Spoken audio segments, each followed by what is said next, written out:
welcome everyone to the People's House. Mr. Speaker, will you please call the House to order? The bill is passed. This bill says that New York understands the breadth and the depth of the problem.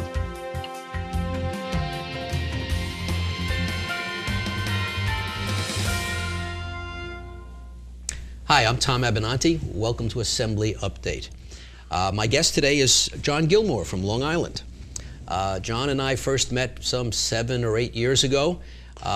You were heading up an effort to lobby the state legislature to make some changes in the way the insurance law treats people with autism.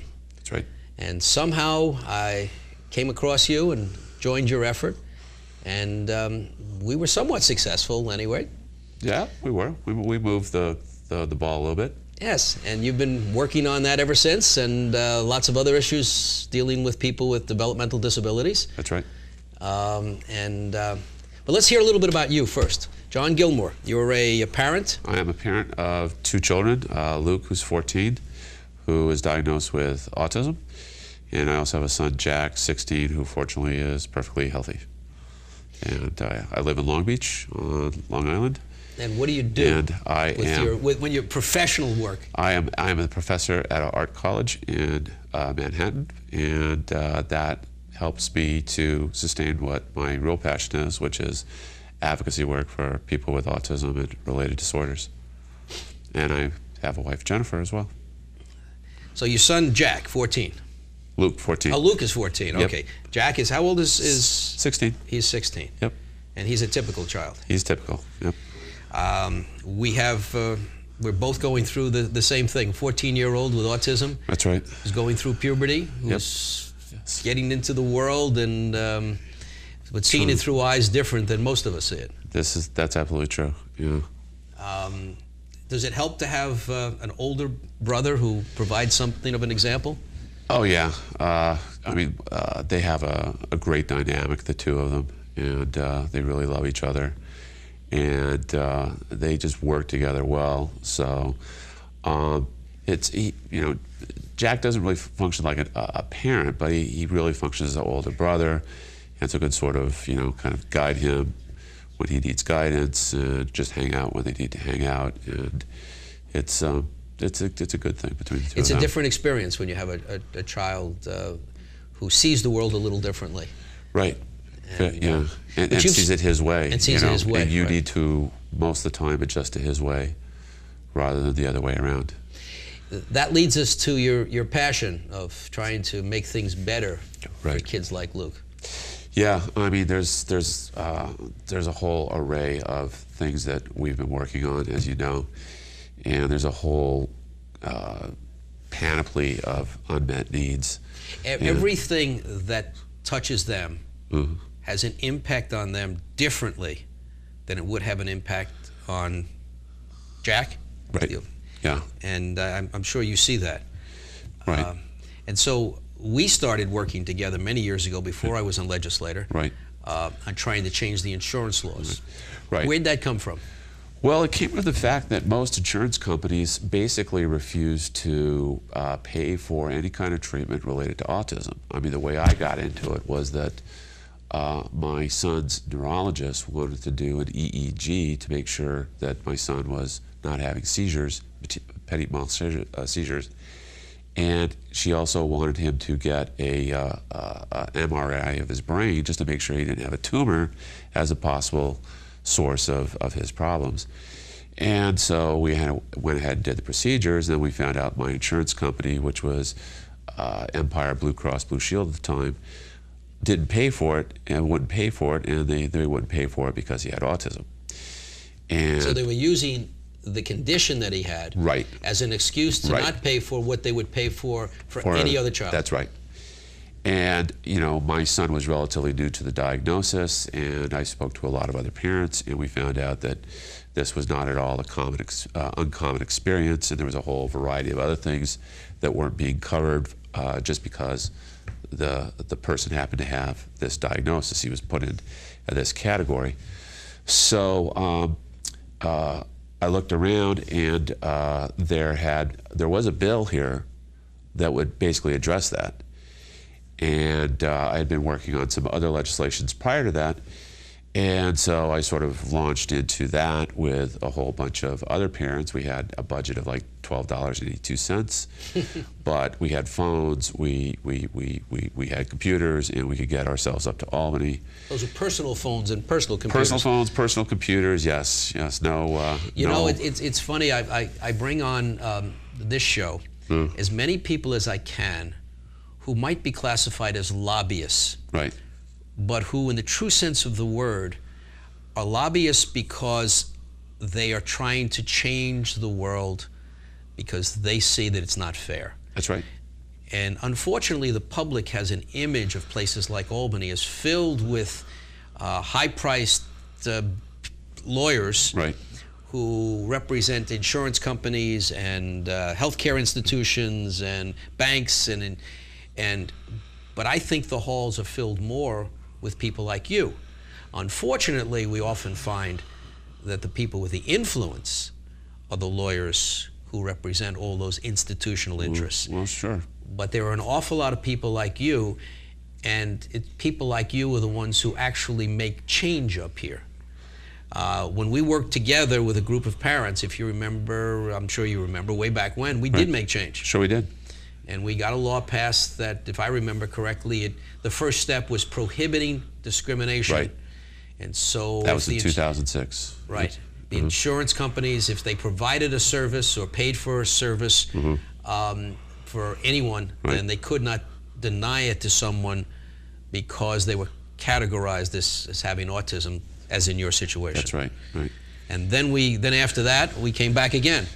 And again, and again, and again. And then I joined the state legislature. Then you joined the state legislature, and maybe that's why we got something passed in 2011. But I mean, 2011 was when we had the sort of, I guess, the biggest step forward, in that the state actually required health insurance companies that are regulated by the state, which is the only ones they have jurisdiction over, that they must provide a certain array of services to people with autism.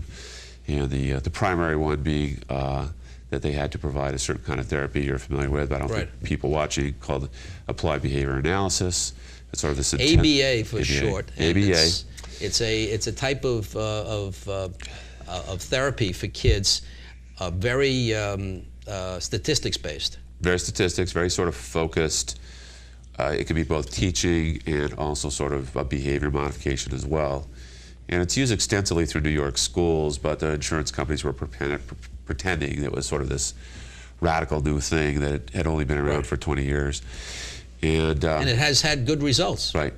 But then, of course, that bill was passed, and the real world being the real world is, according to New York law, no one really had any definition of what applied behavior analysis was or what a behavior therapist was.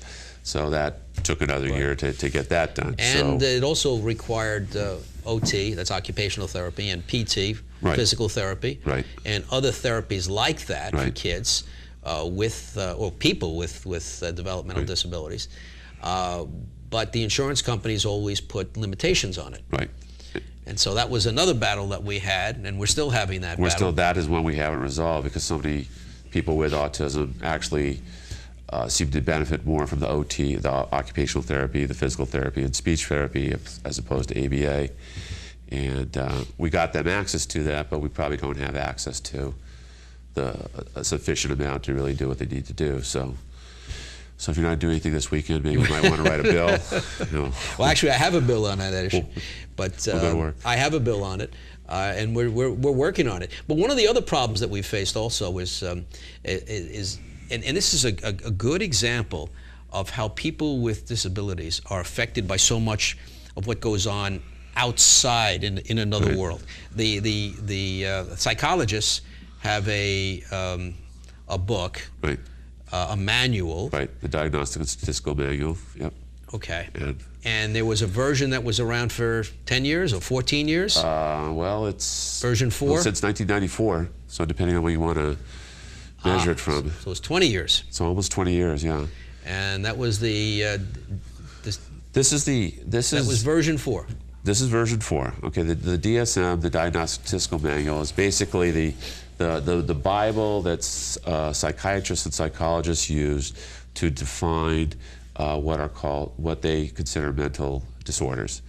Now, since there's been really inadequate research into what's sort of physically wrong with people with autism, why it's causing the autistic behavior, it's diagnosed according to what people see, observation, and so it's still in the realm of the Diagnostic Statistical Manual. It's an opinion. A psychiatrist or a psychologist looks at a person and says, you meet these conditions, right, and therefore I believe that you have autism. And it will put you in that pigeonhole. Right. And then they've changed the definition just recently. They completely rewrote it in the DSM-5, which was published last May. And the problem with the new definition is it seems to significantly reduce the number of people who have the autism diagnosis. So not only are kids up against a system that's not sympathetic, now the specialists out there have changed all of the definitions, which just confuses things even more. Well, right, and I mean, it can cause huge problems for somebody who loses their diagnosis, because along with the diagnosis, they could lose their school placement, they could lose their Medicaid waiver, they could lose their health insurance, because the health insurance bill we work so hard to pass covers autism. If you don't fall into that category, you just touched on another area, education. Yes.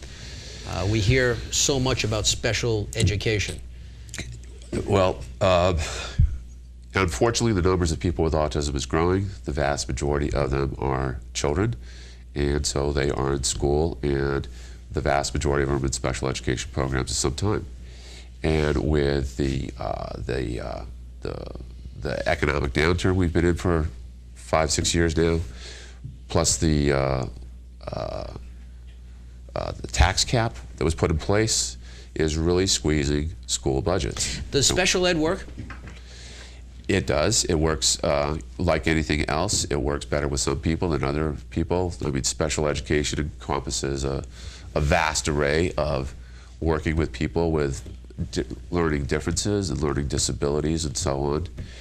And I've heard stories of kids who go into early intervention when they're very little, right, go into special ed, and when they come out through all of this, they actually come out as people who can contribute to our communities. That's right. That's right. You know. And then there are kids who don't get those programs, who are sentenced, right, to a terrible life forever. Right, right. I mean, you know, people say special education is very expensive, and it is very expensive, but the cost of not doing it is going to be fantastically higher than doing it when they're young, and people are more able to learn. And if they get the right kind of education and the right amount of education, you can have some pretty good results. We have 1 minute left. Yeah. One of your other passions is civil rights for people with disabilities. Right. Well, you know, there's so many issues involved with that. I think probably the most prominent recently has been the Avante Oquendo. He went to school. They did not have the policies in place, they did not have the personnel in place, they did not have the safeguards in place to keep that child safe. He wandered away from his school, and we know that he ended up, unfortunately, drowning in the East River. And there was so much that could have been done. There's so much that could have been done. This is a civil rights issue. And it's not expensive either. It's not expensive either. It's just doing it the right way. Just doing it the right way. Don't rush. Make sure you have systems in place. It was a new school, excuse me, and they simply didn't do the necessary preliminary work. John, it's been interesting having you on. Well, thank you. I've enjoyed working with you for the last 7 or 8 years. I look forward to working with you some more. I think we're going to be working together for a long time, Tom. Unfortunately, there are more and more kids who need our help. That's true. That's true. And all of you at home, thank you for watching. If you're interested in the issue of autism, developmental disabilities, or if you have any other kind of problem, please don't hesitate to contact my office.